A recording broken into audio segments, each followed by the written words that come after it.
Hey tout le monde, aujourd'hui une nouvelle vidéo sur ma chaîne YouTube.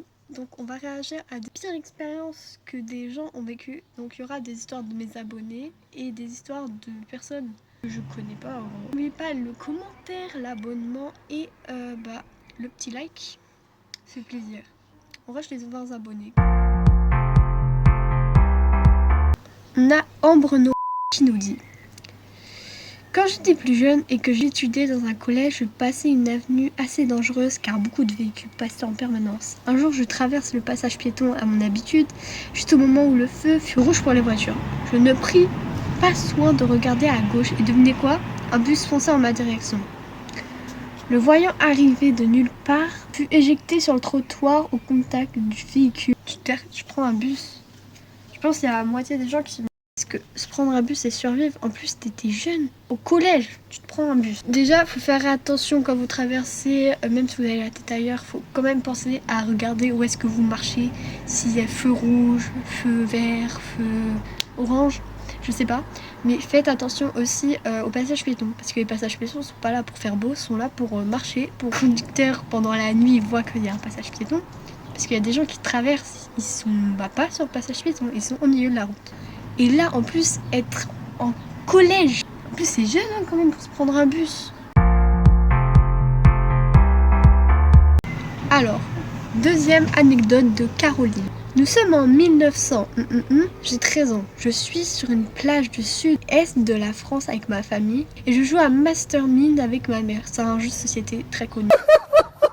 Comme d'habitude, j'ai un pion à la bouche et faux mouvement, je l'avale. Il me fait tousser, mais il ne ressort pas. Ma mère me dit de surveiller les selles, qu'il sortira à un moment ou à un autre. 2 jours se passent, je ne le trouve pas. J'insiste sur le fait qu'il est toujours en moi, mais on ne me croit pas. Puis je n'y pense plus. 1900, j'ai 19 ans. Je suis à nouveau en vacances d'été avec mes parents. Je suis sur la même plage en train de discuter et... Qu'est-ce qui ressort? Le pion. Là, je regarde ma mère et elle me dit: tu vois, je t'avais bien dit qu'il n'était pas ressorti. Attention, anecdote d'abonnés. Chiara, c'est pour toi. Je crois qu'on en a 2 de mes abonnés. Alors, moi, il y a une meuf, on était grave potes et tout, mais j'ai appris qu'elle m'avait menti toute l'année juste pour attirer l'attention. C'est pas ta pote. En plus, sur ce sujet complètement débile, pour elle, alors que pour moi, c'est hyper important. Donc, elle se moquait de ton truc qui était important pour toi. C'est quand même grave.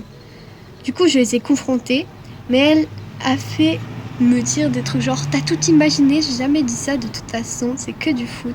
Et puis après, elle s'est foutue de ma gueule parce que c'était que du foot et je m'énervais pour rien.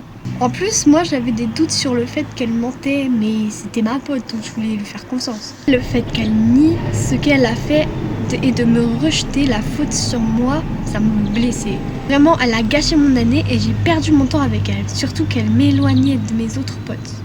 Donc moi, je lui ai plus parlé. Elle continuait de venir me voir comme si rien n'était. En plus, elle continuait de mentir sur d'autres choses. Après, j'avais des doutes depuis le début, mais quand on lui parle, elle nie et elle trouve des excuses complètement bidons. Après, avec une autre pote, on faisait que de parler de mal d'elle dans son dos et de l'imiter. J'avoue, c'était grave drôle. Voilà. Déjà, t'as réussi de sortir de cette relation, donc je te félicite. Je pense que moi, je m'en serais pas sortie, même si j'ai déjà réussi. Je pense pas, je dis pas ce que je pense. Parce que je me dis, ouais, ça va énerver les autres. Parce que j'avais une amie, elle s'énervait à chaque fois que je disais un truc déplaisant. Par exemple, quand je faisais un truc mal, je lui disais, non, c'est pas ça. Elle s'énervait. Donc moi, je disais rien. Dernière anecdote d'une abonnée ou d'un abonné. Un jour, j'ai changé d'école et j'étais très longtemps seule. Du coup, j'ai inventé des amis imaginaires et tout pour pas trop mentir. Bon, sérieux, le pire, c'est là où je me suis rendu compte du mal que j'avais fait autour de moi en sachant pas contrôler mes émotions. Parce que si t'as pas vraiment d'amis, tu sais pas comment réagir en face de vraies personnes. Donc je comprends que tu n'y arrives pas à contrôler tes émotions. Après, je pense que ça c'est pardonnable si t'as jamais eu d'amis auparavant.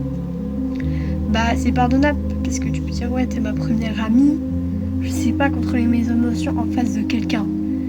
En face de ta mère, tu sais, parce que elle est biologique, donc c'est facile. Mais en face de quelqu'un qui n'est pas de ta famille, que tu connais pas vraiment, Après, c'est pardonnable, mais ça dépend si tu l'as fait à plusieurs personnes. Là, c'est pardonnable, c'est ta première amie, parce que voilà. Là, je veux dire un commentaire de ma meilleure amie. Coucou, oublie pas, t'es la plus belle, t'es trop parfaite, je t'aime, t'es incroyable. Oui, je t'aime aussi, moi. N'oublie pas de liker, de t'abonner, c'est la fin de cette vidéo, dommage. Hein. Bref, les 20 abonnés, et on les fait sur cette vidéo, j'espère, parce qu'on est à 18, du coup, il nous en manque 2. Bref, des gros bisous.